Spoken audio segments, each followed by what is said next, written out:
히브리서 11장에 보면 사람 이름이 많이 나옵니다. 우리가 시작한 그 아벨로부터 시작해서 사사들의 이름까지 많은 사람들의 이름이 등장합니다. 그리고 그들 앞에는 믿음의 사람이라는 호칭이 붙어 있습니다. 그런데 오늘 본문은 13절에 보면 이 사람들은 하면서 불특정 다수를 일컫고 있습니다. 이 사람들은 사람이 다수의 사람들입니다. 본문 13절에 보니까 이 사람들은 하고 복수로 되어 있습니다. 32절에 보면 이름은 없지만 이러한 사람들은 시간이 부족할 만큼 많은 사람이 있다고 말했습니다. 이 사람들은 누구일까요? 이 사람들은 이름은 없지만 분명히 거듭나고 하나님의 나라를 소유한 그리스도인들입니다. 세상에 그들의 믿음이 알려진 것은 없지만은 분명히 그들은 믿음의 길을 걸었고 하나님께서 인정하시고 기뻐하신 믿음의 경주를 완성한 사람들입니다. 이 사람들의 특징 중에 세 번째는 본문 13절에 보면 약속을 받지 못한 사람들이라고 했습니다. 본문 17절을 비교해 보면 아브라함은 시험 받을 때에 믿음으로 이삭을 드렸으니 그는 약속을 받은 자라고 되어 있습니다. 그런데 이 사람들은 약속을 받지 못한 사람이라고 되어 있습니다. 아브라함은 하나님을 개인적으로 만났습니다. 아들을 주시겠다는 약속을 받았습니다. 땅을 주겠다는 약속을 받았습니다. 이삭은 하나님을 개인으로 만났습니다. 하나님께서 아브라함처럼 너를 복 주시겠다고 하는 개인적인 약속을 받았습니다. 야곱 또한 하나님의 약속을 개인적으로 받았습니다. 집을 떠날 때 베델에서 하나님이 그를 만나 주셔서 약속을 하셨고 끝까지 지켜주겠다고 말씀하셨습니다. 그런데 오늘 본문에 나오는 사람들은 아브라함처럼 하나님이 1대1로 와서 약속한 적이 없습니다. 들어본 적도 없습니다. 이 사람들은 약속을 받지 못한 사람이라고 기록되어 있습니다. 이 사람들은 누구일까요? 바로 우리 같은 평범한 신자들을 일컫습니다. 우리는 아브라함처럼 개인적으로 하나님을 만난 적이 없습니다. 이삭처럼 하나님을 밤에 꿈으로 만난 적도 없습니다. 야곱처럼 길 가다가 들판에서 환상을 본 일도 없습니다. 그러나 여러분과 저는 하나님을 만나고 육으로 본 적은 없지만 분명히 우리는 만났다고 믿는 사람들이고 우리는 약속을 개인적으로 받지는 못했지만 성경 66권이 하나님이 나에게 주신 약속으로 믿는 사람들입니다. 왜냐하면 갈라디아서에 보면은 믿는 사람들은 아브라함과 같은 복을 받는다고 했기 때문입니다. 어떤 면에서는 약속을 구체적으로 받은 사람은 붙잡을 것이 구체적으로 있었지만은 약속을 받지 못한 불특정 다수인 우리는 무엇을 붙잡아야 될지 잘 모르는 그런 상황에서 믿음 생활을 했기 때문에 어떤 면에서는 아브라함보다도 더 좋은 믿음을 가질 수 있다고 말할 수가 있겠습니다. 하나님이 자식을 보여주는 기적도 보여주지 않았고 자식을 끌고 올라갔을 때 산에서 염소를 만난 적도 없고 천사를 경험한 적도 없지만은 믿음을 포기하지 않고 끝까지 하나님을 따라가는 사람들이라면 이 사람들이야말로 아브라함보다도 더 믿음이 좋은 사람이라고 할 수밖에 없습니다. 그래서 본문에서는 아브라함의 이야기를 끊고 이 사람들에 대한 이야기를 말씀하고 있습니다. 약속을 받지 못한 사람일 뿐더러 아브라함은 믿음으로 아들을 얻었고 땅을 얻었고 열국의 아비가 됐고 이삭은 흉년 때에 100배나 얻었고 야곱은 12아들을 낳고 12지파의 족장이 되었지만 이 사람들 중에 대부분은 36절에 보니까 조롱과 채찍질도 받았고 결박과 옥에 갇히는 희련도 받았고 돌로 치는 것과 톱으로 켜는 것과 시험과 칼로 죽임을 당하기도 했고 양과 염소의 가죽을 입고 유리하여 궁핍과 환난과 학대를 받은 사람이었다고 되어 있습니다. 여러분, 믿음이 있었기 때문에 세상을 어렵게 살았고 믿음이 있었기 때문에 삶에서 언뜻 보기에는 실패한 사람들이었다는 것이 이 사람들의 두 번째 특징입니다. 아브라함은 약속을 받았습니다. 기다렸습니다. 25년 기다린 다음에 아들을 받았습니다. 그러나 우리는 약속을 받지 못했습니다만 그래도 믿습니다. 예수를 믿어서 어떤 사람은 좋은 결과를 많이 얻었지만 우리는 예수 믿었기 때문에 오히려 세상으로부터 핍박도 받기도 하고 박해도 받으면서 사는 경건한 신자들일 수 있습니다. 이런 사람들은 믿음의 사람이 아닐까요? 아닙니다. 이들도 여전히 믿음의 사람입니다. 만약에 아브라함이 유일한 믿음의 사례라면 기도했는데 응답받지 못한 여러분은 하나님의 사람이 아닐 것입니다. 이삭이 만일에 유일한 하나님의 사람으로 믿음의 세회자라면 흉년에 망한 사람은 그리스도인이 아닐 것입니다. 야곱처럼 거짓말하고 빈손으로 갔음에도 불구하고 부자가 돼서 돌아온 사람이 아니라면, 주를 믿고 경건하게 살던 사람이라면 그는 믿음의 사람이 아닐 것입니다.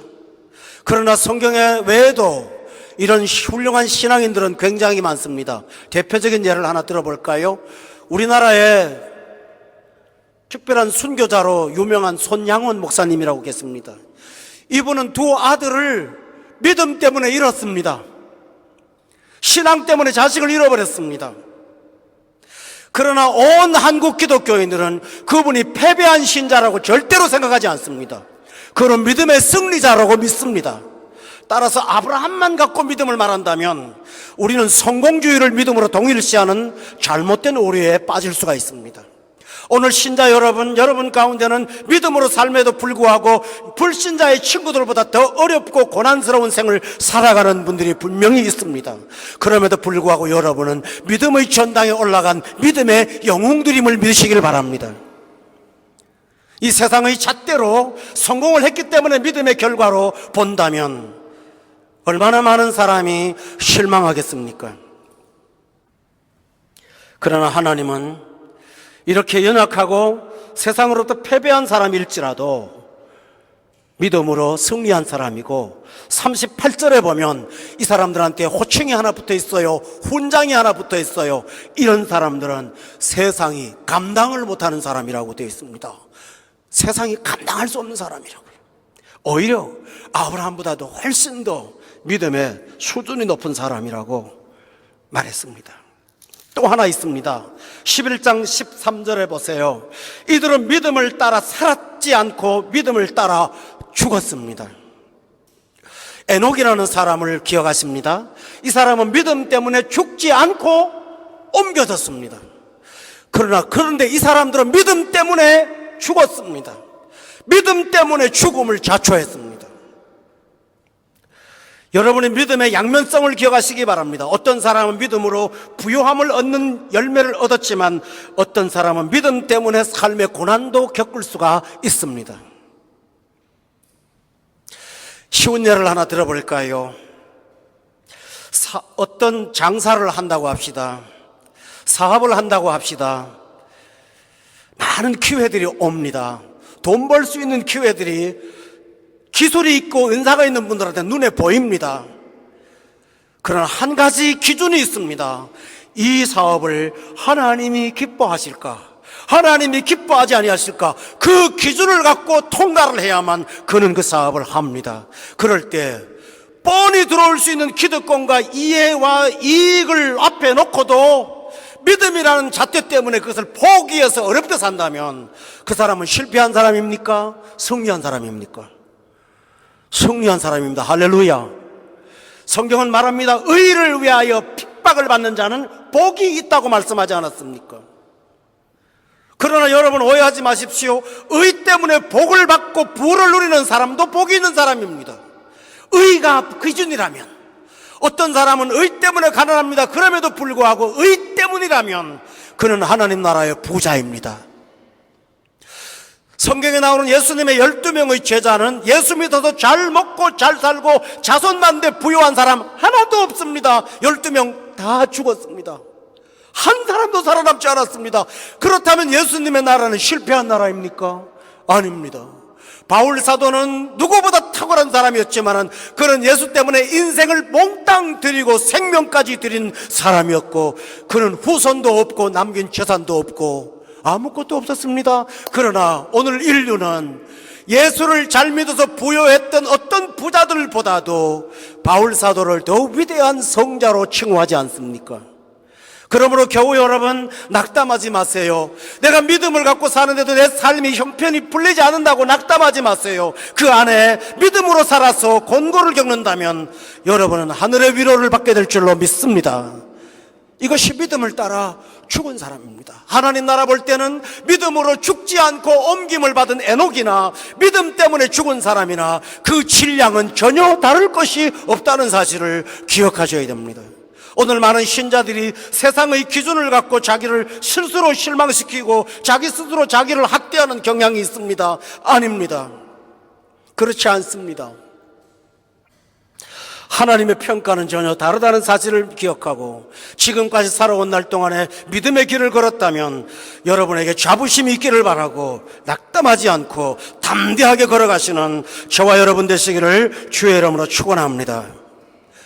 이 사람들의 또 하나의 특징이 있습니다. 13절에 보면 그들은 멀리서 보았습니다. 환영했습니다.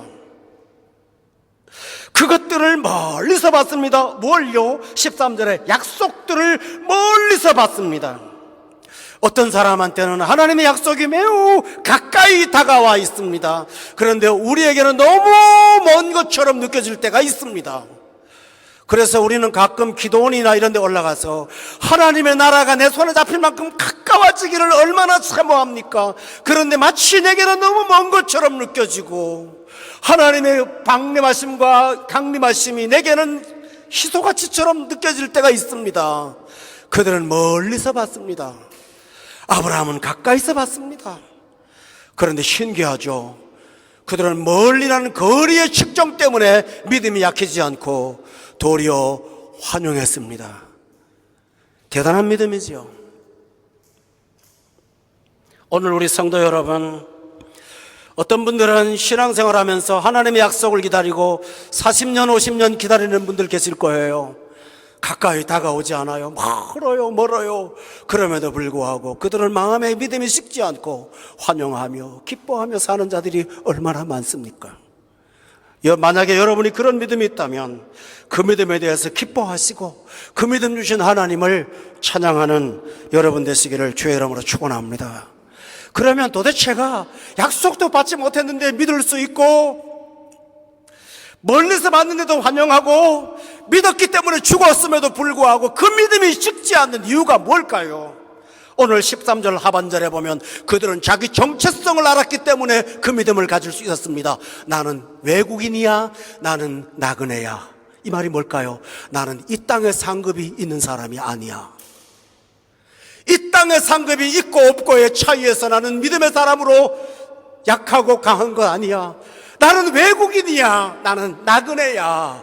자기들의 정체성을 갖고 있기 때문에 이 세상의 것들을 누리지 못해도 그들은 결코 낙담하지 않았습니다. 성도 여러분, 여러분의 믿음을 지킬 수 있는 방편이 뭔지 압니까? 나는 이 세상 사람이 아니야, 하나님 나라의 백성이야 라는 믿음을 갖기를 예수 이름으로 축원합니다. 스데반이 순교를 당할 때 거기 둘러싼 유대인들이 돌을 들어서 스데반을 칩니다. 이 세상이 끝이라면 얼마나 허망하고 헛된 죽음일까요? 그런데요, 스데반이 돌 맞아 죽어가는 그 시간에 천성이 열렸어요. 하늘이 열렸어요. 그 후에 예수님이 보좌에 앉았던 그분이, 하나님의 우편에 앉아 계셨던 그분이 벌떡 일어나서 서셨어요. 환영하려고요. 그 모습을 보면서 스데반은 날아오는 돌에 불구하고도 나는 이 땅의 사람이 아니라 주께서 팔 벌리고 계시는 저 하늘의 사람이야 라는 담대함 때문에 낙담하지가 않을 수 있었습니다. 바울은 해결할 수 없는 질병으로 고생을 했지만은, 죽음을 앞두고 공포에 빠지기도 했지만은 그는 죽음을 결코 두려워하지 않았습니다. 왜 그럴까요? 주께서 나를 기다리시는 천성이 있다는 사실을 믿었기 때문에, 그는 자기가 외국인이요 나그네라는 사실을 믿었기 때문에 낙담하지 않은 것입니다. 성도 여러분, 그러므로 믿음을 키우려면 한 가지 방법이 있습니다. 나는 하나님 나라 백성이라는 정체성을 붙잡기를 주의 이름으로 축원합니다.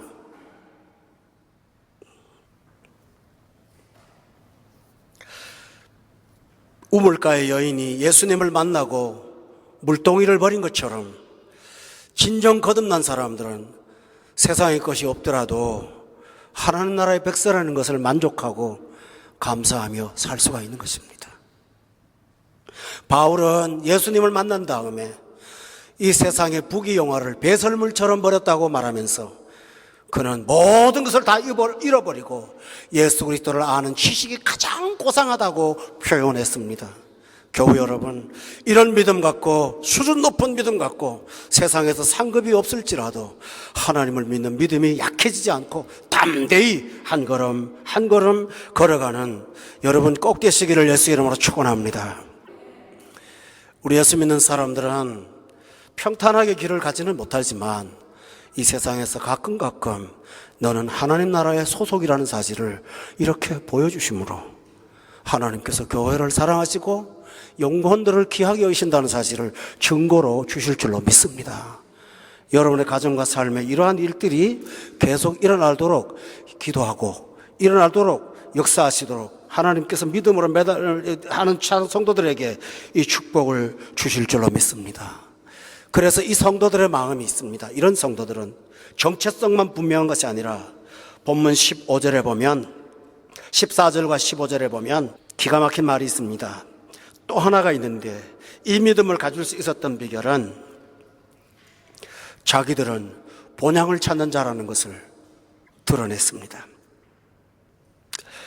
본문 15절과 16절에 보면 그들에게는 본향이 두 개가 있습니다. 하나는 나온 본향이 있습니다. 과거에 예수 믿기 전에 살았던 가족들과 식구들을 말하겠죠. 16절에 보면 이제는 더 나은 본향이 있습니다. 이 더 나은 본향은 오늘 본문에 보니까 하늘에 있는 것이라고 소개되어 있습니다. 우리 따라할까요? 하늘에 있는 것. 그렇습니다. 신앙생활 하면서 힘들고 어렵지만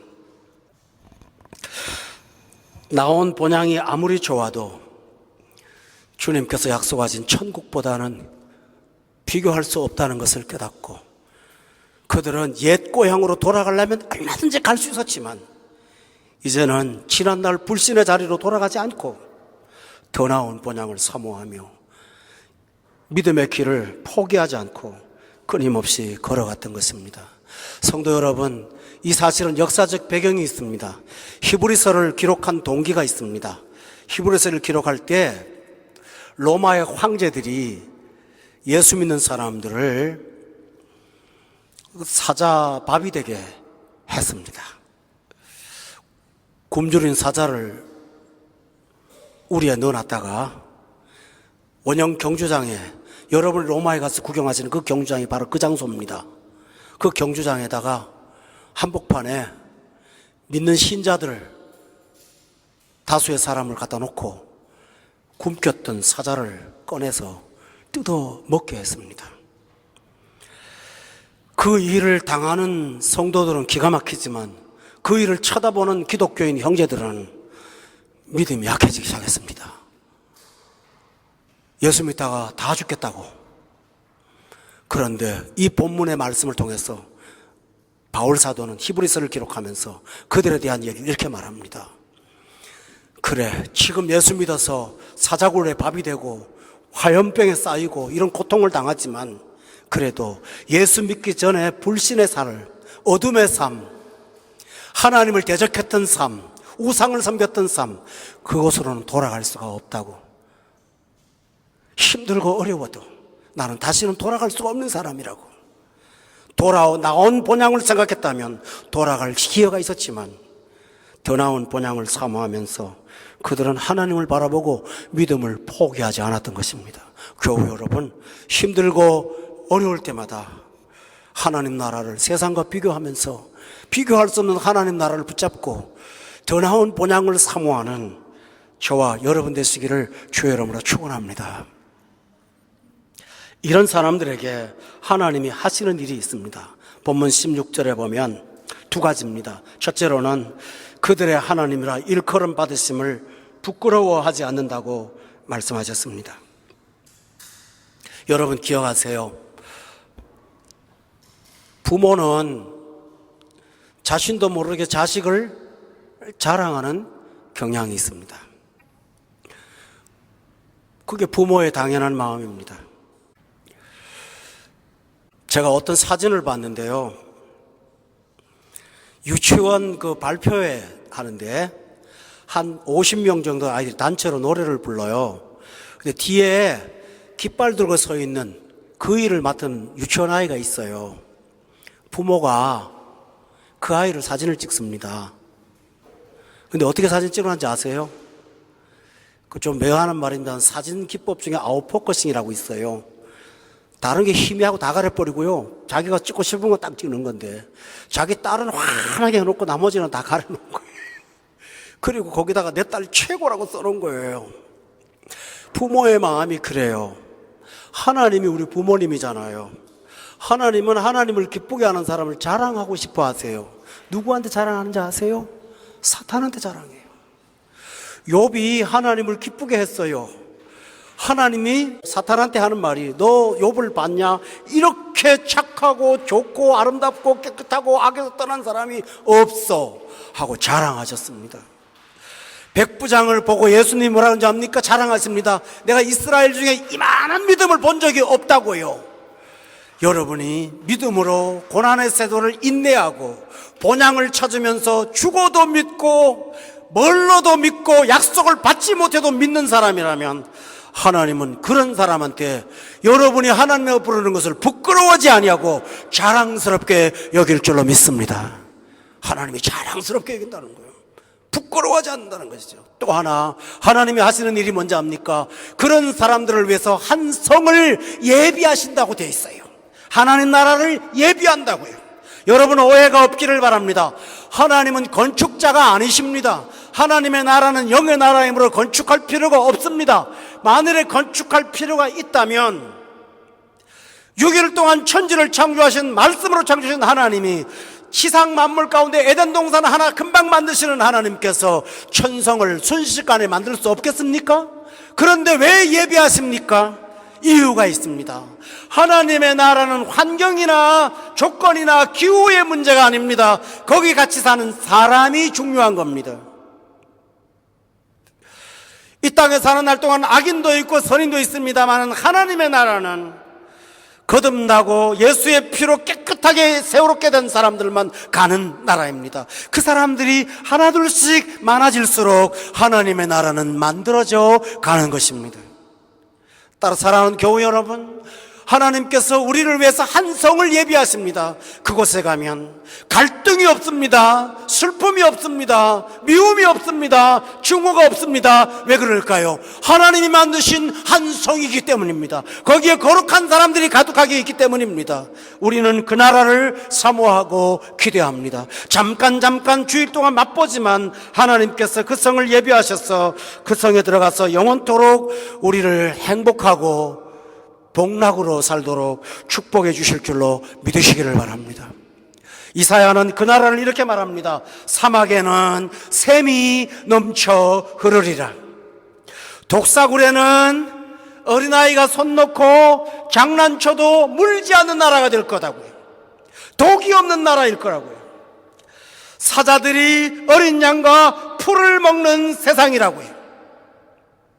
어둠과 슬픔과 눈물과 죄와 고통이 없는 이 나라를 하나님이 예비하셔서 이 땅에서 여러분이 천성을 바라보고 본향을 사모했던 여러분에게 이 땅의 삶의 길이와 비교할 수 없는 영원한 삶을 상급으로 주셔서 하늘나라 영광 갖고 살게 하실 줄로 믿습니다.